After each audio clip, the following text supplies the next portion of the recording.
हाँ, बिल्कुल सही। आज हम जो शुरुआत करने जा रहे हैं वो शुरुआत करने जा रहे हैं कॉस्ट ऑफ गुड्स सोल्ड से।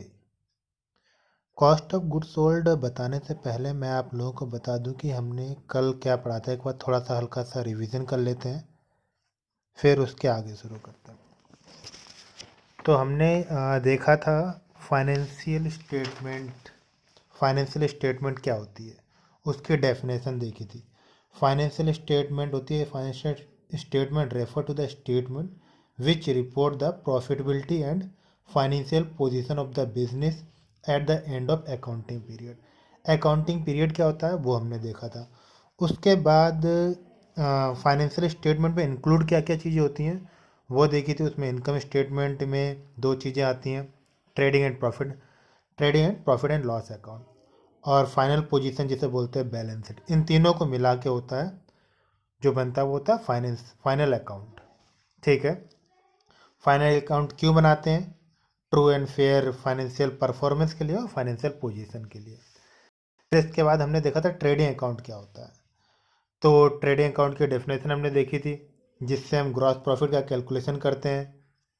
ठीक है, या आने वाला लॉस या हो रहा है जो एक्चुअल में हो रहा है लॉस वो कितना हो रहा है उसके बारे में पता करते हैं, या जो हो चुका है ठीक है लॉस उसके बारे में पता करते हैं। और ग्रॉस प्रॉफिट क्या होता है उसकी डेफिनेशन बताई थी। ठीक है, सेल्स सेल्स से अगर हमारी परचेज और डायरेक्ट एक्सपेंसेस कम होती है तो उसे हम ग्रॉस प्रॉफिट बोलते हैं, और अगर सेल्स हमारी कम होती हैं और हमारे डायरेक्ट एक्सपेंसेस या फिर परचेज ज़्यादा होती है तो हम उसे ग्रॉस लॉस बोलते हैं। ये हमने एक एग्जांपल में देखा था। ये रहा वो एग्जांपल, ये हमारी सेल्स थी, ये हमारे परचेसेस और डायरेक्ट एक्सपेंसेस हैं। यहाँ पर ये ज़्यादा हो रहा था, यानी कि सेल्स से अगर हम डायरेक्ट एक्सपेंसेस को माइनस कर रहे थे और परचेसेस को माइनस करें 20 से आ रहा था, यानी कि हमारा ये प्रॉफिट था, ग्रॉस प्रॉफिट। उसके बाद हमने कहा था कि ट्रेडिंग अकाउंट में क्या क्या आता है। तो सारी चीज़ें देखी थी, ये आपके पास होंगी ऑलरेडी। ठीक है, इसके बाद एक क्वेश्चन किया था। अब हम इसी का ही एक हिस्सा है, ट्रेडिंग अकाउंट का ही एक हिस्सा होता है कॉस्ट ऑफ गुड्स सोल्ड। हाँ, मेरे पास कई जगह से क्वेश्चन आ रहा है, जैसे कि सोनपुर से, गुरसागंज से, तालीग्राम से, रामपुर से भी, इटावा से भी, मेरठ से, कि कॉस्ट ऑफ गुड्स सोल्ड और सेल में क्या डिफरेंस होता है। तो देखो, मैं पहले कॉस्ट ऑफ गुड्स सोल्ड को बताने से पहले इसका डिफरेंस बता देता हूँ कि सेल और कॉस्ट ऑफ गुड्स सोल्ड में क्या डिफरेंस है। देखो, जैसे कि हमारे गोदाम में 10,000 मान लो, चलो 10 यानी 1 लाख मान लो, 2 2 4 1 5, 1 2 3 4 5, ठीक है 1 लाख है। ठीक है, 1 लाख का सामान था, उसमें से हमने 10,000 का सामान बेच दिया, यानी गोदाम से निकल गया। तो जो गोदाम से सामान निकला वो हो गई हमारी cost of good sold. Cost of good sold क्योंकि कॉस्ट इसलिए क्योंकि इसमें भी हमारा प्रॉफिट इंक्लूड नहीं है। अगर मैं इसमें अपना प्रॉफिट 1,000 रुपये जोड़ देता हूँ तब ये बनता है 11,000। तो ये हो जाएगा सेल ऑफ गुड सोल्ड। तो ये सेल हो जाएगा। समझ में आया कॉस्ट ऑफ गुड्स और सेल में क्या डिफरेंस था? सेल में प्रॉफिट ऐड हो जाता है। क्या होता है? प्रॉफिट ऐड हो जाता है। जब तक उसमें प्रॉफिट ऐड नहीं होता तब तक हम उसे कॉस्ट ऑफ गुड्स सोल्ड बोलते हैं। जैसे कि मान लो मेरे पास ये पेन है, ठीक है, इसकी कॉस्ट मान लेते हैं 5 रुपये। ठीक है, अगर ये 5 रुपये का पेन है तो मेरे पास से जब से बेचूंगा तो 5 ही का बोलूँगा, लेकिन जब मैं इसे 7 रुपये का बेचूंगा यानी कि 2 रुपये प्रॉफिट जोड़कर, तब ये मेरा सेल हो जाएगा। ठीक है, चलो अब मैं तुम लोग को बताता हूँ कि कॉस्ट ऑफ गुड्स सोल्ड में क्या क्या चीज़ आती है। हम उसे कैसे मान लो अगर हमारे पास क्वेश्चन आ जाए कि कॉस्ट ऑफ गुड्स सोल्ड निकालो, या कोई हमसे पूछ ही लेता है, तो हम उसे कैसे करेंगे। तो देखो, कॉस्ट ऑफ गुड्स सोल्ड होता क्या है, मैं यहीं से डायरेक्ट ऐसे ले आता हूँ। कॉस्ट ऑफ गुड्स सोल्ड में सबसे पहले हमारा ओपनिंग स्टॉक। ओपनिंग स्टॉक यानी कि जो हमारे गोदाम में है सामान। ठीक है, जब हमने बिजनेस स्टार्ट करते हुए जो गोदाम में सामान रखा वो। फिर इसके बाद आता है हमने जो सामान खरीदा, परचेजेस। उसके बाद हमने जो एक्सपेंसेस लगाए, जैसे कि एक्सपेंसेस में आ सकता है कि फैक्ट्री रेंट है, फैक्ट्री की लाइटिंग है, वेजिस है, कैरेज इनवर्ड है, यानी कि सामान लाने के लिए जो ट्रक या गाड़ियों का यूज़ हुआ उस पर जो खर्चा हुआ, वो सारे हमारे यहाँ पे एक्सपेंसेस की जगह पे बेहतर होगा मैं डायरेक्ट एक्सपेंस, क्योंकि हम बात कर रहे हैं कॉस्ट ऑफ गुड्स सोल्ड, यानी कि ट्रेडिंग का हिस्सा होता है कॉस्ट ऑफ गुड्स सोल्ड भी, बस इसमें सेल नहीं होती है, इस कारण हम इसे कॉस्ट ऑफ गुड्स सोल्ड बोलते हैं। ठीक है, मैं इसमें बता देता हूँ क्या क्या होता है। देखो, ओपनिंग स्टॉक, परचेसेस और डायरेक्ट एक्सपेंसेस।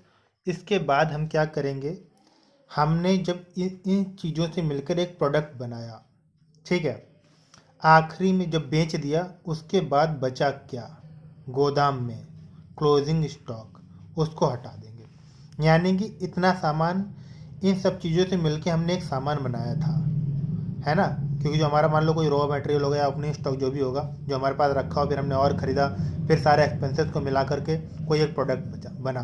ठीक है, अब उस प्रोडक्ट को, जैसे मान लो हमारा एक एक्स प्रोडक्ट बना, ठीक है, हमने उसे पूरे साल बेचा, उसमें से कुछ X2 सामान बच गया हमारे गोदाम में, तो उसका जो डिफरेंस होता है वो होता है हमारा कॉस्ट ऑफ गुड सोल्ड। अच्छा, रामपुर ये फिर, और एक गुरसाईगंज, तालिग्राम, इटावा, ये कह रहे कि सर एक बार दोबारा समझाओ। ठीक है, मैं एक चीज़ बताता हूँ, एक मिनट, एक एग्जाम्पल से देखो। मैं यहाँ पर, ये मेरा ओपनिंग स्टॉक, एक मिनट मैं यहाँ लिख देता हूँ, ये मेरा हो गया ओपनिंग स्टॉक, ठीक है। फिर मैंने एक और लिया, ये हो गया मेरा परचेजेस, ठीक है। परचेजेस की मैं दो चीज़ें और बना देता हूँ। एक और मेरे पास हो गया परचेज 2, ठीक है। एक और हो गया, मैंने एक और सामान खरीदा था परचेज 3। मतलब इतनी सारी चीज़ें मैंने क्या किया, परचेज किया, ओपनिंग स्टॉक है, और ये मेरे हैं डायरेक्ट, अच्छा ठीक है, मैं और ऊपर कर देता हूँ, ये मेरे हैं डायरेक्ट एक्सपेंसेस। देखो मेरे पास क्या क्या चीज़ें हैं, इतना सब मेरा, ये मेरा ओपनिंग स्टॉक है, ये मेरे परचेजेस हैं, ये मेरा डायरेक्ट है, ठीक है। अब इन सब से मिलके मैंने एक प्रोडक्ट बनाया। अब मान लो मेरे पास कोई प्रोडक्ट था, ठीक है। अब जब मेरे पास कोई सामान है तो मेरा बिका, तो मैं बेचूंगा भी, तो मैंने इतने में से इस गोदाम से इतना सामान बेच दिया, ओके, ठीक है, इतना बेच दिया। अब मेरे पास ये मेरे गोदाम में बची हुई चीज़ होगी, उसे हम क्लोजिंग स्टॉक बोलेंगे, ओके। ये सब बिक चुका है, जब फाइनल प्रोडक्ट बन के इतना सब बिच गया, सिर्फ मेरे पास गोदाम में इतना सामान बचा है। हाँ, ये परचेज नहीं है, बचा हुआ सामान है, बचा सामान, सामान, ठीक है, ये मेरा बचा हुआ सामान है। और ये मान लो मेरा पूरा सामान था, इसमें से मैंने इतना बेच दिया, इतना, तो जो बिच गया और जो बच गया उसमें से माइनस कर देंगे, हमारा कॉस्ट ऑफ गुड्स सोल्ड आ जाएगा। समझ में आया, जो बिच गया जो बच गया उसमें से माइनस कर देंगे तो कॉस्ट ऑफ गुड्स सोल्ड आ जाएगा, ठीक है। तो ये सिंपल सा है। अब देखो, अब इसे हम हटा देते हैं। अब मैं आपको बताता हूँ कि इसका क्वेश्चन कैसे करना है, ठीक है। तो देखो, इसके लिए हमें चाहिए होगा एक एग्जाम्पल, तो मैं एक एग्जाम्पल आपको देता हूँ, एक मिनट रुको। तो देखो, ये है हमारा एग्जाम्पल। इसमें मैंने क्या लिया, एक ओपनिंग स्टॉक लिया, परचेजेस लिया, एक्सपेंस ऑन परचेजेस लिया, वेजेस लिया, क्लोजिंग स्टॉक है, कैरेज इनवर्ड है, गैस फ्यूल पावर है, मैन्युफैक्चरिंग एक्सपेंसेस है। हमारे पास क्वेश्चन में ऐसे आएंगे सारी चीज़ें, हो सकता है इसमें कभी कभी हमें कंफ्यूज करने के लिए कुछ डायरेक्ट इनडायरेक्ट एक्सपेंसेस भी इंक्लूड कर दे, तो हमें वो ध्यान में रखना है कि इनडायरेक्ट एक्सपेंसेस में नहीं लेते हैं। जैसे इनडायरेक्ट एक्सपेंसेस में होता है सैलरी, ठीक है, वेजेस एंड सैलरी होगा तो वो डायरेक्ट होगा, और सैलरी एंड वेजेस होगा तो वो इनडायरेक्ट होता है, और सिर्फ सैलरी होगा तो भी इनडायरेक्ट होगा, ठीक है। कुछ भी जो मतलब जिस, वो चीज़ जिसका प्रोडक्शन में यूज़ ना हो, वो चीज़ इनडायरेक्ट एक्सपेंसेस होती है। तो देखो, मैंने अभी क्या बताया था, कॉस्ट ऑफ गुड सोल्ड का फॉर्मूला, एक मिनट में पेन दूसरा बदल देता हूँ। देखो, कॉस्ट ऑफ गुड्स सोल्ड को हम शॉर्ट में COGS बोलते हैं, cost of goods sold, COGS। ठीक है, मैंने इसका फॉर्मूला बताया था, सिर्फ फार्मूला वही रहेगा, इसमें कोई चेंजेस नहीं होती है। Opening stock plus purchases plus direct expenses minus closing stock, formula यही है। ठीक है, अब देखो इसमें हमारे डायरेक्ट एक्सपेंसेस कौन सी है। देखो कोई चीज़ हम परचेज करके लाएंगे तो उस पर एक्सपेंस लगेगा, ये भी हमारा डायरेक्ट हो गया। ठीक है, वेजिस लेवरी वो भी डायरेक्ट हो गया। ठीक है, क्लोजिंग स्टॉक माइनस होता है। कैरेज इनवर्ड यानी कि कोई सामान लाने पर खर्चा हुआ तो वो भी direct expense. Gas and fuel direct.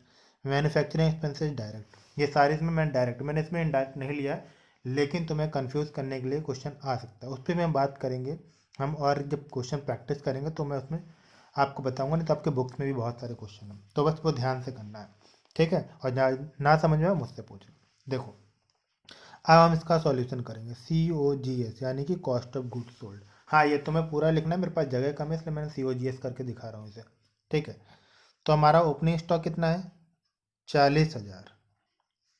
Purchases कितनी है, 4,00,000, 325।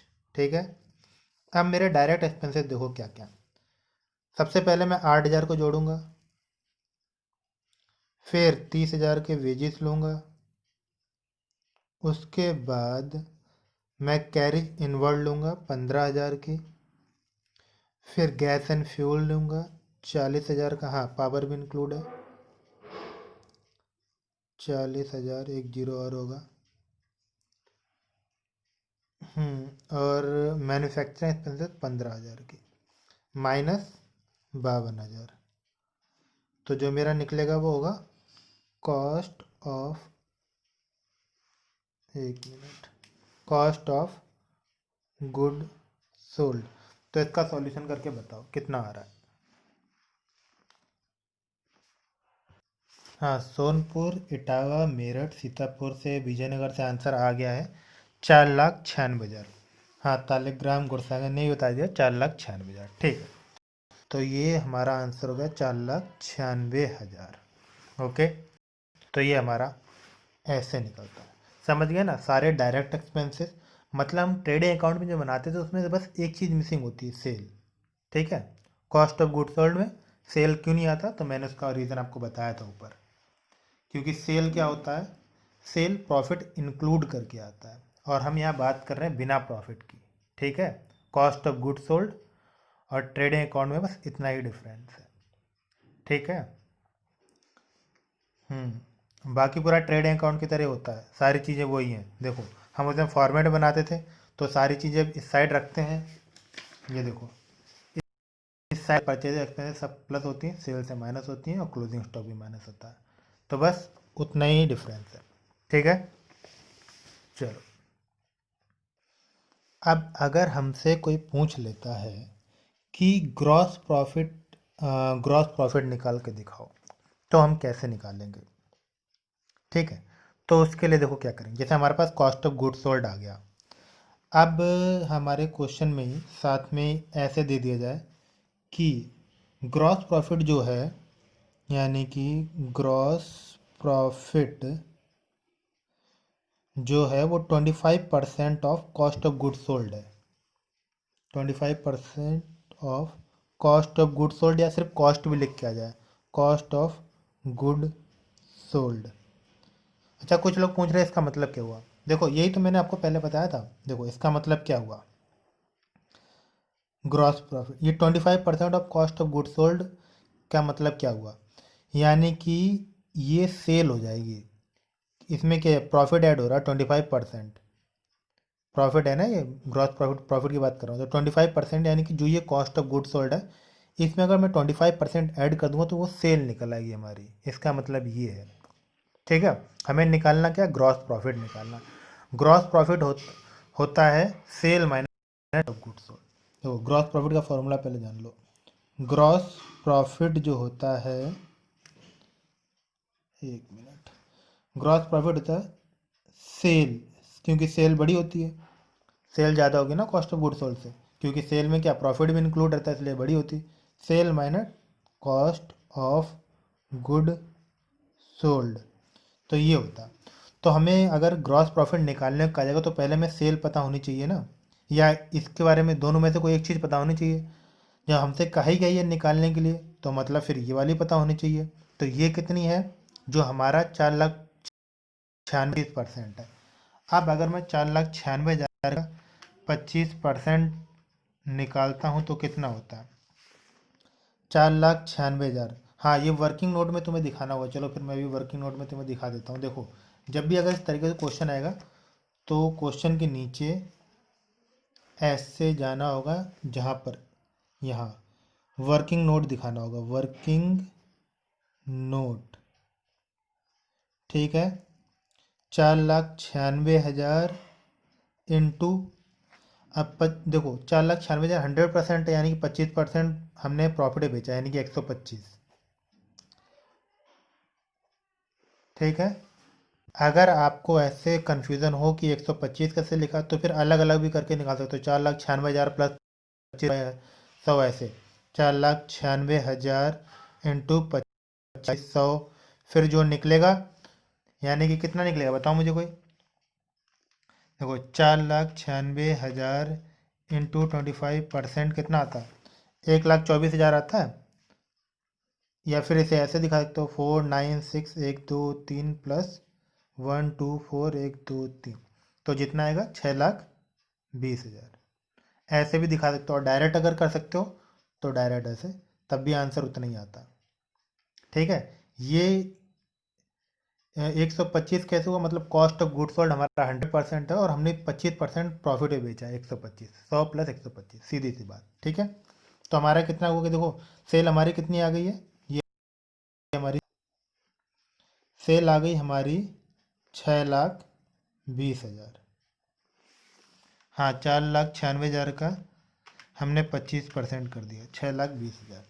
ठीक है, अब हम इसमें से अगर cost of goods sold minus करेंगे 4,96,123, तो हमारा जीपी आ जाएगा, यानी 6,20,000 माइनस 4,96,000, तो कितना, 1,24,000। ये हमारा जीपी है, ये हमारा ग्रॉस प्रॉफिट है। हाँ, कुछ लोग कह रहे हैं यहीं पे ऐसे ही पता चल रहा था जीपी कितना हो जाता, लेकिन हमें इसका सॉल्यूशन प्रॉपर करके दिखाना है ना, तो इसलिए। ठीक है, यानी cost of goods sold minus cell, हमारा जीपी आ जाएगा। ठीक है, अब इसकी कभी कभी घुमा के भी क्वेश्चन आ जाता है कि कॉस्ट ऑफ गुड सोल्ड निकालो। तो अगर कॉस्ट ऑफ गुड सोल्ड निकालने को कहा होगा तो फिर क्वेश्चन में ये दो चीज़ें दी होंगी। अच्छा, कुछ लोग कह रहे हैं सर एक क्वेश्चन और करवा दो जिसमें हम कॉस्ट ऑफ गुड सोल्ड निकालें जब हमारे पास सेल और जीपी दी गई हो। ठीक है, तो वो भी बता देता हूँ। तो देखो, उसके लिए क्या करना है, अगर मान लो हमें एक एग्जांपल ले लेता हूँ, ये कि हमें दिया हुआ है कि पूरी साल की जो सेल है वो है 6 लाख। ठीक है, कितनी दी, 6 लाख दी। ठीक है, और साथ में हमें ग्रॉस प्रॉफिट यानी कि जीपी का रेशियो दे दिया। जीपी रेशियो मान लो 30% मान लेते, यानी कि हमने 30% ग्रॉस प्रॉफिट रेशियो दिया हुआ है। ऑन कॉस्ट है, ऑन कॉस्ट का मतलब होता है, चाहे उसे, यानी कि कॉस्ट का मतलब होता है कि इसमें प्रॉफिट इंक्लूड नहीं है, उसे कॉस्ट ऑफ गुड्स सोल्ड जो बोलते हैं वो। ठीक है, वो थोड़ा सा, हाँ इसमें हम उसे नहीं रखते, नहीं तो कुछ कन्फ्यूज़न क्रिएट हो जाएंगी जो कि बाद में तुम्हें दिक्कत देगी। सीधी सी बात मैं यहाँ पर बोलता हूँ, क्योंकि अब तुम थोड़े से बड़े हो गए तो इसी हिसाब से थोड़ा सा और टेक्निकली और सीधे हो लेते हैं।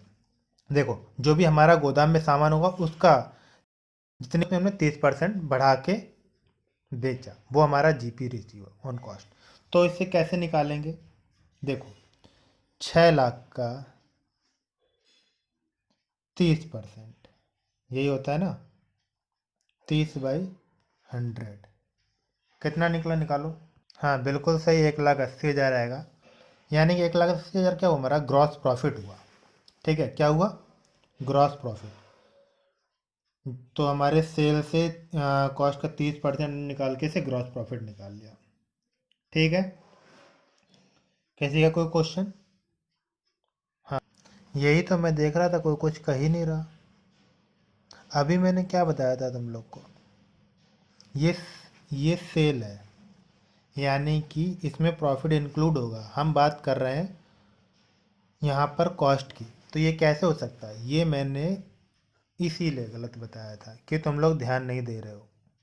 ठीक है, तो ये गलत।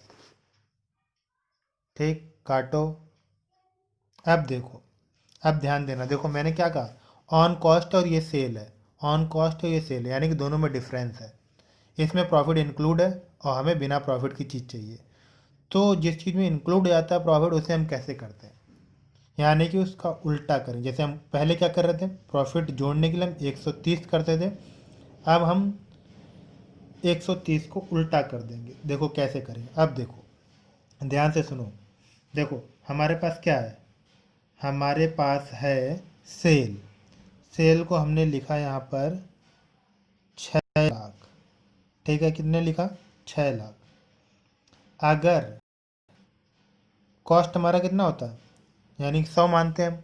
ठीक है, प्रॉफिट इंक्लूड करने पे कितना होता है? 130 होता है। होता है, तो 30/130 ऐसे करेंगे इसे। हाँ, इसका आप कैलकुलेशन करो। अच्छा, पॉइंट्स में वैल्यू आ रही है ना? चलो थोड़ा सा आसान कर देता हूँ, छोड़ो। अभी तुम लोग पहली बार कर रहे हो तो थोड़ा सा आसान कर देता हूँ। देखो हम इसे 25 मान लेते हैं। अच्छा, ये कुछ लोग को कन्फ्यूज़न हो रही है, ये कैसे हुआ? चलो एक और बता दो। देखो हम, मैंने क्या कहा था, कॉस्ट हमारा एज्यूम करते हैं 100। हमारी कोई भी वैल्यू, यानी कि हम जब कोई खरीद के लाएंगे तो कितने, 5 रुपये खरीद के लाए, मतलब हमने कितना दिया? 5 रुपये दिया। हमारे लिए तो वही 100% हुआ ना। इसके ऊपर जो आएगा वो तो हमारा प्रॉफिट होगा ना। हमारा तो कॉस्ट 5 ही रुपये है ना, है कि नहीं है? तो वो हमारे लिए कितनी लागत हुई? 100% की लागत हुई। हुई ये बात। हाँ, तो अगर मैं इसमें 25 ऐड कर दूंगा, यानी कि 25 पैसे मान लो मैंने इसमें, या 25 रुपये, यानी कि मैं इस पेन को 100 रुपये का लाया था। ठीक है, इसे मैं 125 का बेचता हूँ, तब होगा ना ये 125, यानी कि मेरा सेल, तब होगी ना सेल। जब तक मैं इसे 100 का रखूँगा तब तक तो ये मेरी कॉस्ट होगी। जब मैं इसमें इंक्लूड कर दूंगा तब ये मेरी सेल कहलाएगी। यही तो मैं कहना चाह रहा था उतनी देर से। तो बस वही है। अब क्या है कि यहाँ पर ये जो 6 लाख है ये सेल है, यानी कि इसमें मेरा प्रॉफिट इंक्लूड है।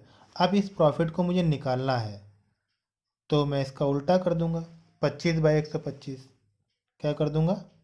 25/125।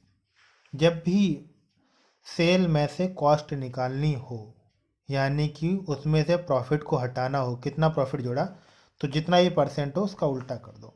यानी कि जैसे यहाँ 25% था तो 25/125 कर दिया। अब जो आएगा वो बिल्कुल सही होगा। कितना आएगा?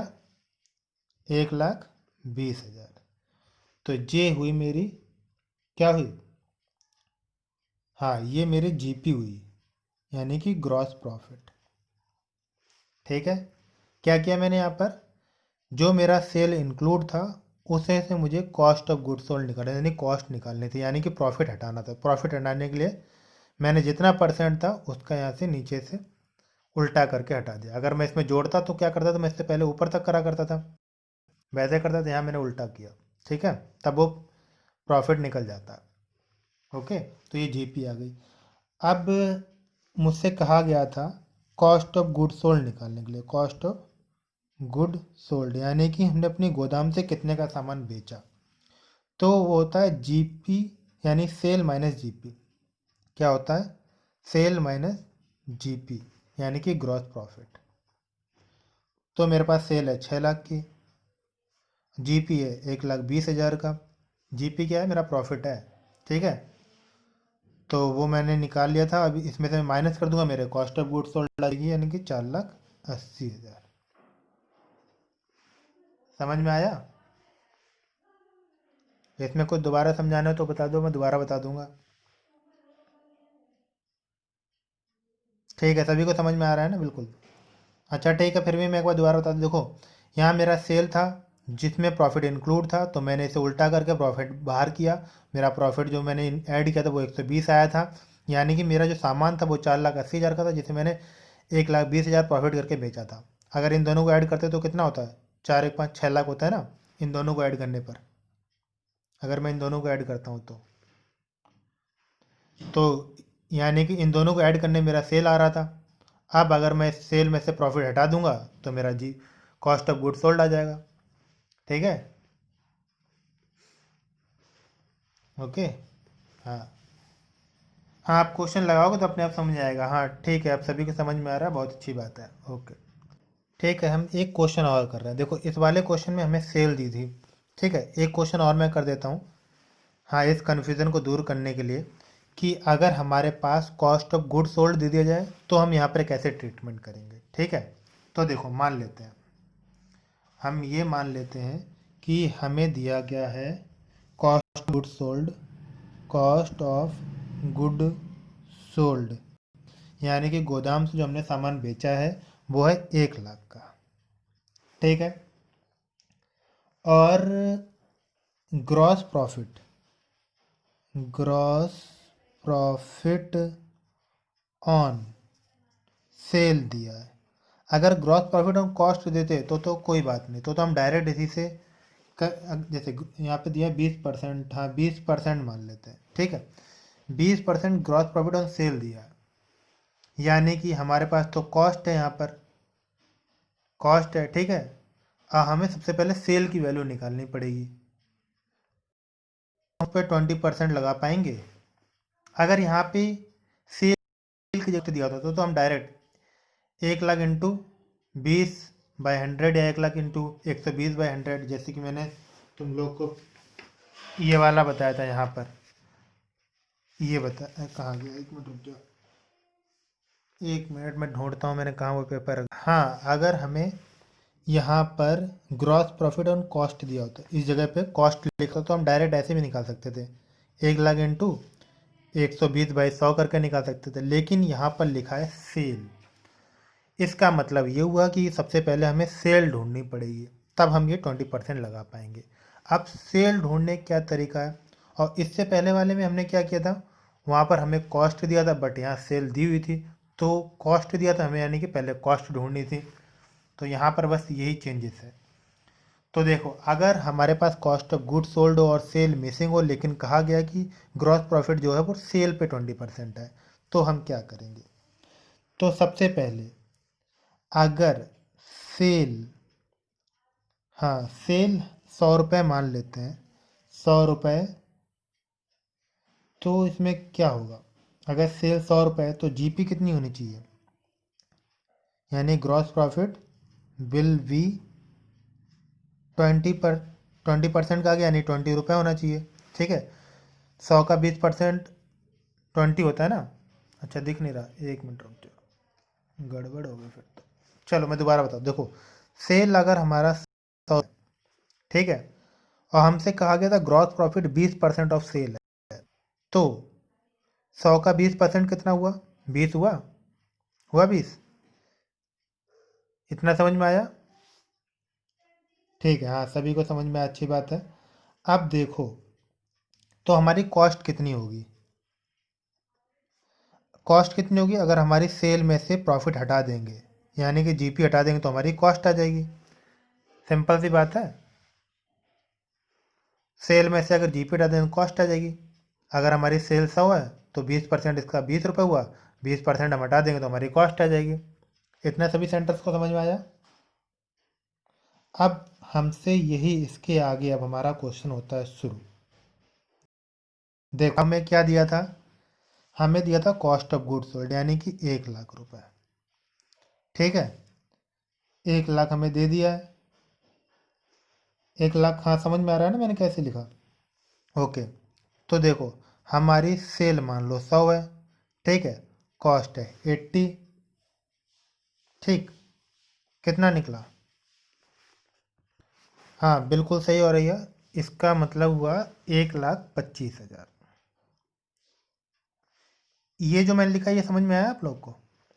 हाँ, थोड़ा सा यहाँ पे मैथ था और कुछ नहीं है। देखो, 1 लाख हमारा कितना है, ये हमारी कॉस्ट ऑफ गुड्स सोल्ड जैसे कि है। और इसका हमें निकालना क्या था, ये 1,25,000 क्या आया, ये हमारी हो गई सेल, सेल हुई, ठीक है, सेल निकली हमारी 1,25,000, यानी कि जो हमने ये सेल था और ये कॉस्ट है, sale by cost of goods sold, sale by cost of goods sold, ठीक है। ये हमने मान लिया है इस परसेंटेज के बेस पर, जब ये टोटल 100 था 100 में से 20 किया, 20 माइनस किया 80, 100/80।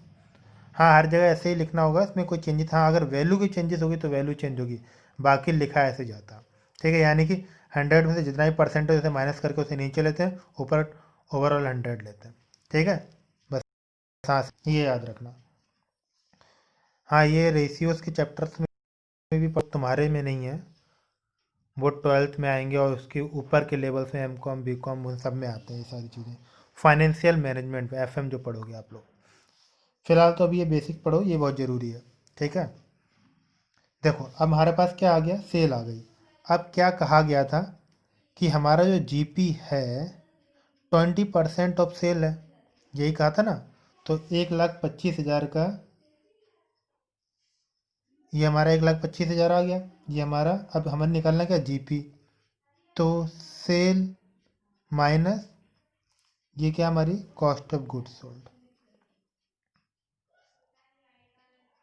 अब देखो सेल हमारी कितनी है, 1,25,000 निकली थी, और कॉस्ट ऑफ गुड्स सोल्ड हमें पता ही है कितना आया, 25,000 आया, ठीक है।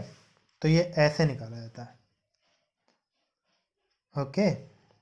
अच्छा दिख नहीं रहा तो ये तो देख लो, अच्छा ये लो, ठीक है। सेल GP क्या होता है, sale minus cost of goods sold, पहले ही मैंने आपको बताया था, यहाँ पर देखो, यहाँ पे कॉस्ट ऑफ गुड्स सोल्ड था, cost of sale minus GP। हाँ ये फॉर्मूले ही नहीं लिख लो, और इनको अब बार बार लगाना होगा और क्वेश्चंस करने होंगे तब ये समझ में आएगा, ठीक है।